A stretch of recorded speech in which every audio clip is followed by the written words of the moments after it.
কুড়ি জুন পশ্চিমবঙ্গ দিবস।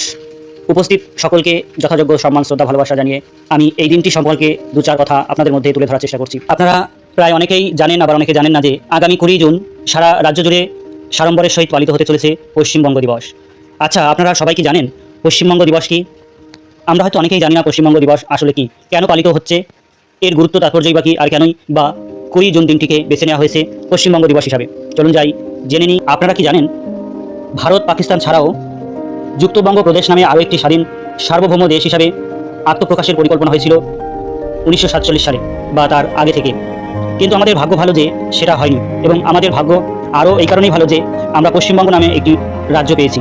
আমাদের হয়তো কষ্ট হয়েছে, কারণ একটা যুক্তবঙ্গ সবাই মিলেমিশে একসঙ্গে আমরা ছিলাম, সেইটাকে যখন দুটি খণ্ডে ভাগ করা হয়েছে এটা স্বাভাবিকভাবেই সকলের মনে আঘাত লাগাটাই স্বাভাবিক। কিন্তু এর ভেতরে যে রয়েছে আমাদের পরবর্তী প্রজন্মের জন্য একটি বিশেষ সুন্দর